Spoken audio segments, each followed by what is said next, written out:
Now it's time to bring in Brandon, the big stepper in the size 7, man. What do we got today? Oh, I promise y'all I ain't no size 7 talk, but today we have the Saints Draft Rewind Day 3 from 2015 until now. We're wrapping up our weeks-long conversation that we've been having going through the Saints Draft picks. We're now at Day 3, going through rounds 4 through 7. And, before we get into the year-by-year breakdown, what are y'all overall thoughts on the Saints Day 3 performance? We'll start with Littlefoot and Nick right here. Yeah, they do all right. I think they've made some good picks there. They sometimes find some value. I mean, you factor in the UDFAs, they really do. That's kind of where the good value comes in.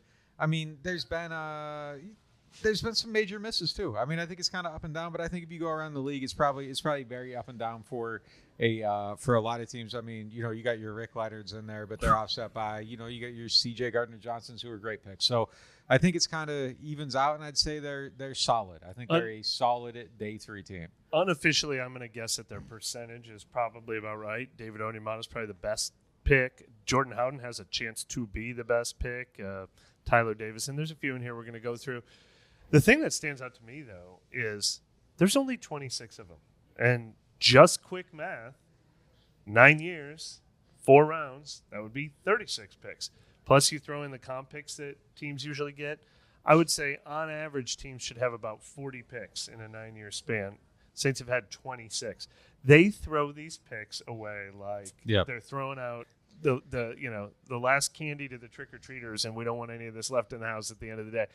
It hasn't always bothered me because I think the Saints do a great job with undrafted rookies. I think they do a great job with the first and second year pros like the Ike Yadam and the Ugo Amadi and the guy Lonnie Johnson Jr. and the guys that make their roster and league minimum salaries. It hasn't bothered me a lot over the years, but when it just adds up to this point, I mean, there's 1 year where they had one. There's 2 years on here where they had only one Day 3 pick.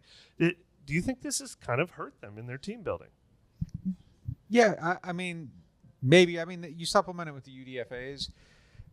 I don't think that you're looking for contributors in this range. I think when you find them, it's good. So I don't know if I can say it's hurt their team building, but I think more swings of the bat. I mean, you got more chances to hit on someone that could be Jordan Howden. So, yeah, I mean, I think maybe giving them all away probably isn't the best strategy in the world. On the other hand, sometimes they've moved up and gotten impact players.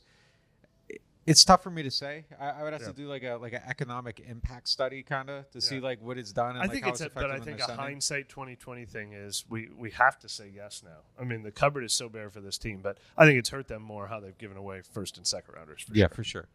All right, let's roll into these. Start off with 2015. We have Tyler Davison, Damian Swan, and Marcus Murphy. It's not bad. This was their draft in 2015, the first year they had Jeff Ireland. They were starting a little bit of a mini rebuild year. That was the year they traded away Jimmy Graham, traded away Ben Grubbs, traded away Kenny Still. I'm getting some of the years confused, but I know this was the massive trade away year where they went into that draft with about 10 picks. Tyler Davison obviously ended up having a nice career. Marcus Murphy briefly returned kicks for him. Damian Swan briefly saw some playing time.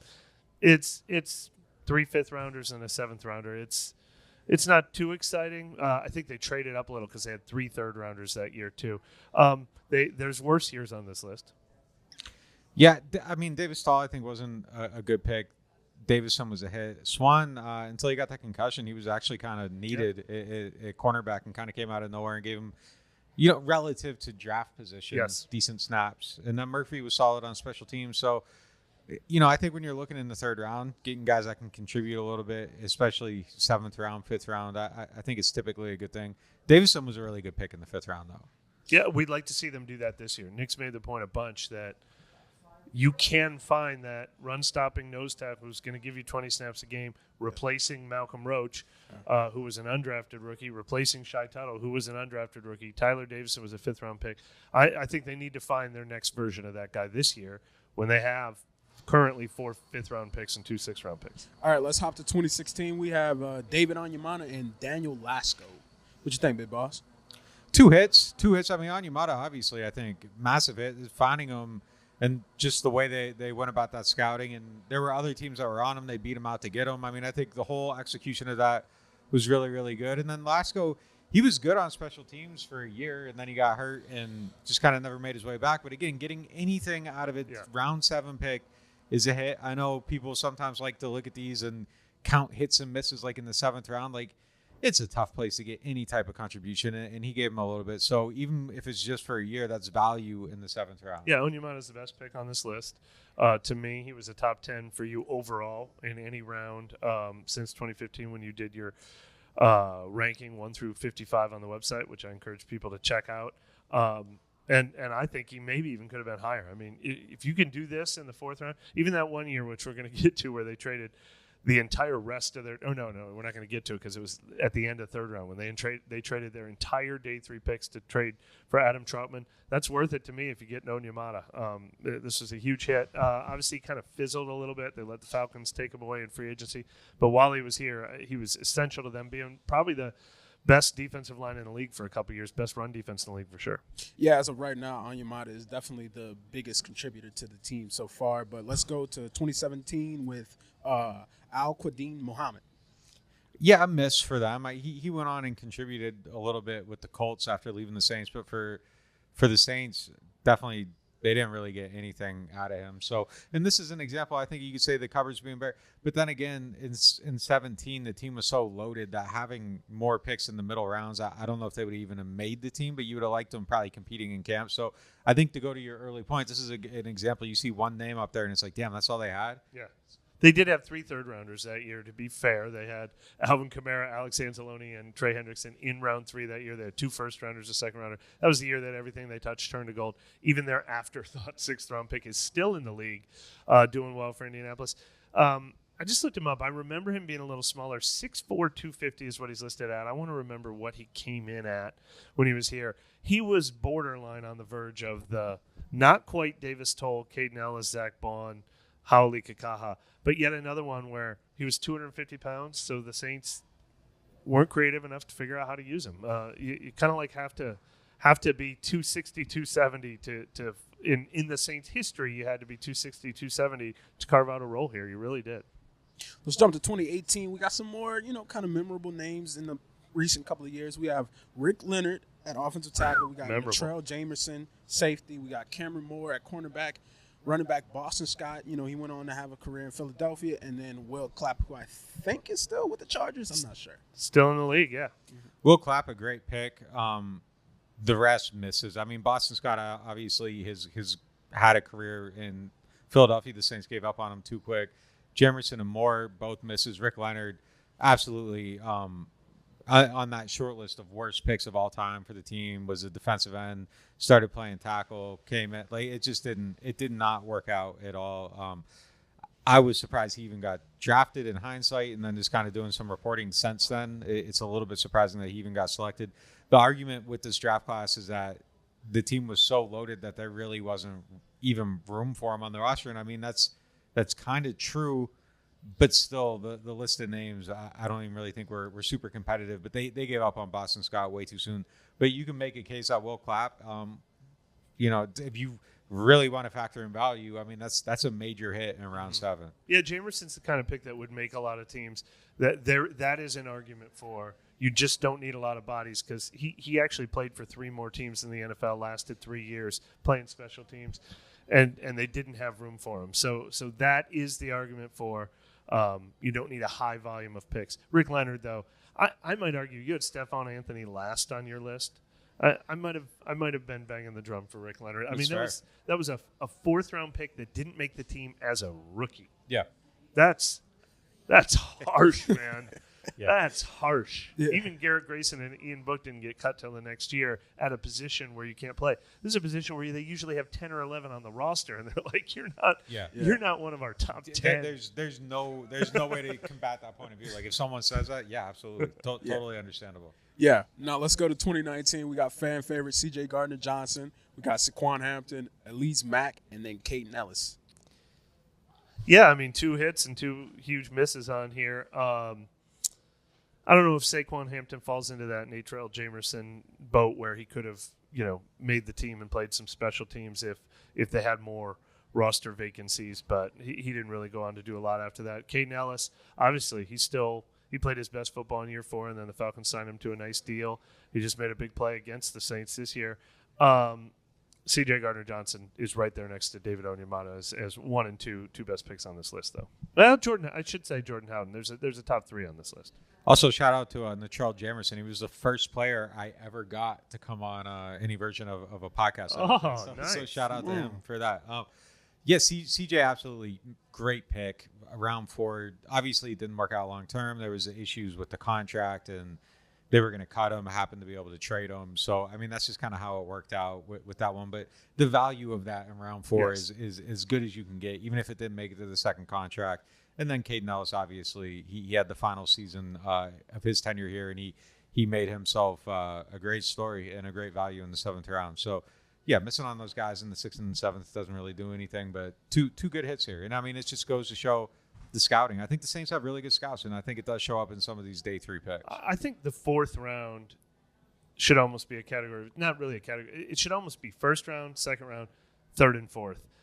5, 6, and 7, you're just lucky if you get a contributor. 4th rounder is where you want to hit on an Onyemata or Gardner Johnson, and that's a realistic expectation. When you miss in the 4th round is when you're doing damage to your team. 5th, 6th, and 7th.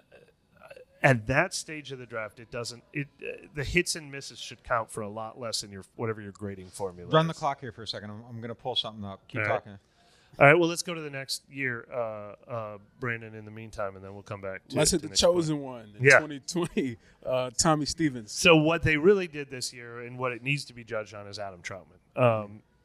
At the end of round 3, they traded up to get an extra pick. They traded their 4th, 5th, and 6th, and 7th. The entire day 3 of their draft, a mini Ricky Williams trade for Adam Troutman that year, who we should almost put his name on this list because that's what they did with all their day 3 picks that year, as I said, like an experiment. What if we maxed out the value of all these picks and turned it into one player as Adam Troutman? I liked it at the time because I thought Troutman was going to be really good. He was all the rage at the Senior Bowl. There was a lot of buzz around him. That did not work out. That was not worth it. And it shows why you don't put all your eggs in one basket. And then Tommy Stevens, just an immortal pick in the 7th round. They had no picks that day. The draft lasts, 8-10 hours that day? And it feels like, well, the Saints are just not going to participate today. Well, they got bored, and they got excited about trading up for Tommy Stevens. They beat the Carolina Panthers to him after they heard the Panthers were going to sign him as an undrafted free agent. They were very proud of themselves, and then he didn't even make the team. And the immortality of that story landed him second to last on Nick's list of the best and worst draft picks of the last 9 years. The whole story, the leaking it out, the pounding of the chest, outsmarting it just makes it's just absolutely ridiculous. And when you think about it, there were probably 31 other teams where had a better chance to make the team than the one team that already has Taysom Hill. They only give Taysom Hill like 7 snaps a game. Why would they think they needed 2 of them? All right. So going back to what we were talking about, what they're looking for in each one of these rounds, so in round 1, the top half of the round 1, immediate impact player, rare college player, no limitations. Middle of the 1st round, first year NFL starter will make an impact early, and then end of the 1st round NFL starter. If need exists, contributes early. 2nd round, first-year starter ability, but might need time to develop, will contribute as a rookie. And the 3rd round, they're looking for somebody with the ability to start, but could be a good initial backup or a good nickel player. 4th round, very good backup / contributor, could spot start, has special quality and upside. 5th round, solid backup, some potential to develop, has a defined role on special teams. 6th round, can make it as a backup / special teamer, fair long range, potential to start. 7th round, make it in the right situation as a backup or a special teamer, has some ability to develop, but probably looking to replace. So that's kind of the criteria there. So, I mean, like Onyemata and CJ are actually like even bigger hits. Yeah, but for yeah, sure. I mean, you are looking, as you said, you are looking for somebody that can contribute in the 4th round, and then the rest of them, it's like you see huge code. I mean, this kind of backs up what I was saying about how I think there's a big delineation between 4th round and 5th round. In 4th round, they say has special quality and upside. 5th round, they say solid backup. Yeah. So, and we know solid is a code word. There's a line of demarcation there. Solid is the opposite of special. Yeah, there's a line of demarcation between the 4th and the 5th for sure. Let's take a rewind back to 2018. Matt in the Super Chat asks, which players taken after Rick Leonard would you have rather seen them draft? Kentavious Street, Dalton Schultz, Josh Sweat, or Chase Edmonds? Same again? Kentavious Street, Dalton Schultz, Josh Sweat, or Chase Edmonds? Oh, obviously Dalton Schultz. Yeah, on that's that where list. my mind went too. Yeah. I mean, yeah. He would still be their tight end right now, and he would have solved a lot of problems. There I you think go. I think that would be a big hit right now. Yeah, with this team, especially in the system that they're running. I mean, I think if they would have picked him up this offseason, like if he were a free agent and they got him, I would have been excited about the acquisition. The other guys on the list would have been like, sure. Yeah, I mean, Chase Edmonds has had a really nice career. I mean, they're obviously picking some names of guys who've gone on. I mean, Kentavious Street came here as a free agent later. And also the other 150 guys that were drafted after Rick Leonard and made their teams, those guys too. Yeah. Yeah. Let's go to 2021. You got Rudy, Ian Book, and then you got Landon Young, and then you got Kawhi Baker. It's a tough group. I mean, Landon Young hit. Kawhi had some time. I mean, the Book pick in the 4th round. I don't hate it though. Like I'll never crap on a team for taking a shot on somebody at quarterback in the 4th round. That's the only way you can hit. It's such a hard position to find and develop. I mean, Belichick was just saying the other day that his studies has shown him throughout time that quarterbacks are a 50-50 proposition in the 1st round, as are wide receivers, which I would have never guessed that. But then you start to think about it, and there are a lot of wide receiver misses in the 1st round. But taking a swing at one in the 4th, obviously you'd like to see him take a swing at someone that you feel like could hit there, but they didn't, and they missed big time. So, I mean, it's obviously a huge miss. But I'm just saying I don't fault the philosophy of taking a chance on someone in the 4th round. I did a big study in my last year at ESPN on these mid-round picks because it's always been such a big topic. Why didn't the Saints, in all those years that they had Drew Brees, why didn't they draft a guy in round 3 or 4, let him spend a couple years on the bench, develop him, train him, and then he can become the replacement? It seems so obvious, and yet it never happens anywhere in the NFL. There has been a Russell Wilson. There has been a Dak Prescott. There has been a Tony Romo. There has been a Tom Brady. There's been a Brock Purdy. But when you look through the list, after those 5, you quickly get to Trevor Siemian.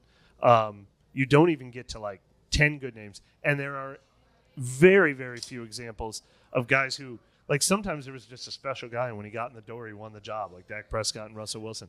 There's very few examples of a guy who ever got the job in year 3 after a couple years of developing. Yeah. And the two main reasons that we hit on is teams just are not good at developing third-string quarterbacks. They don't put the time into them. And the other one is guys getting drafted in round 3 and 4 are really 7th-round talents because the guys who should be getting drafted in round 3 and round 4 are getting drafted in round 1. Yeah. And it's just this ladder effect that the guys getting drafted in round 4 are probably guys who should have 7th-round grades on them. Was one of the conclusions that was reached. But you're right. You don't find Dak Prescott and you don't find Brock Purdy if you don't take a couple of swings. So yeah, and even if Ian Book becomes a backup though, then you got a backup for $500,000 or whatever it is, as opposed to having to spend $10 billion, which is the price now. So, I mean, I've seen it with Jake Hainer right now. Yeah. I think it's always worth it. And I mean, you don't strike gold unless you look for gold, and you probably aren't going to find gold if you do go looking for gold. But if you don't go look at all, you're never going to have it. And if I'd rather miss on Ian Book than Rick Leonard, or the flip side is you don't get C.J. Gardner-Johnson if you're taking Ian Book, but. I just don't. I'll never disparage it. I think it's just such a difficult thing that if you burn 9 4th-round picks and on the 10th one you hit, I mean it's the biggest cheat code of all time. So it's just I'm really something curious that I'm not against at all. I mean, I'm really curious about what a team's responsibility should be though to develop a guy like that. I think we're going to see the Saints give Jake Hainer a real chance to have a Chase Daniel-like career, which would make it worth it. But when you're like, no, we're trying to win right now, that's when you go out and sign Jameis Winston, you go out and sign Andy Dalton, and then all of a sudden this guy becomes your 3rd stringer, and just nobody's working with them. I don't know what the right answer is, but these guys, there's no way that you gave Ian Book the full chance if you cut him the next summer. You just decided we don't have time to develop him, we're trying to win, and I think a lot of teams think that way. I really do. The thing with quarterbacks though is I truly believe, I think you can kind of see it right away. Probably. It's not something. True. Every now and then there's somebody that's slow developing, but typically there's something within the first few days of watching him, you're like, he has something. And I don't know if Jake Hainer will develop, but within watching him a few times, it was like, he has more than anybody else who's been here. That's true. And he got into the preseason. I don't think his preseason performance was outstanding. You're also playing with 3rd stringers. But I think with Ian Book and Garrett Grayson and even Taysom Hill, Taysom ended up being a lot better, but those early camps, it was like these guys are not going to be starting quarterbacks. Like you just kind of knew it right away. And, I think they probably got to a place with Ian Book and they saw it and they're like, he's not going to be it. And, I think that was someone that Sean liked too. And then Sean leaves and there's probably a different feeling about him, maybe with other people on the staff. Yeah, it's true. But yeah, I'm okay. I'm okay with it though. And like you said, it's rare. It's incredibly rare. It's even rare to hit in the first 5 picks on a quarterback though too. So It's true. it's just it's just a very hard position. But I'll never disparage them. But obviously they got this one way wrong. Let's hop to 2022 with DeMarco Jackson and Jordan Jackson. Jury's still out a little bit on DeMarco Jackson because he was hurt and he lost his whole rookie year. And then last year, briefly contributed, got a lot of special teams work. So we'll see if we're going to start talking about him in the late bloomer Caden Ellis category. It's hard to bet on that. But Jordan Jackson, a huge miss. I think they let him stick around for the whole year on the practice squad before. They didn't even sign him to a reserve future contract. Sean Payton picked him up in Denver, though. So obviously whatever part of the organization liked him was part of the coaching or scouting department that moved to Denver. Yeah, let's rock to 2023. We got people on the roster right now. Nick Saldiveri on the offensive line, quarterback Jake Hayner, safety Jordan Howden, and wide receiver A.T. Perry. I think we can say kind of confidently that they hit at some level on 5 and 6 there. Jordan Howden obviously got snaps last year. A.T. Perry looked decent in his time, even 200 yards. You know, it was a good 200 yards, though. Hayner's going to have a chance to be the backup quarterback. So it seems like a decent slot of players here, and we both, I think, kind of have reserved optimism for Nick Saldiveri. But we don't really know about this class yet. We're going to see how far it goes. But it looks like that they found at least 2 contributors with Howden and Perry. I think you've like sparked a little optimism on Nick Saldiveri.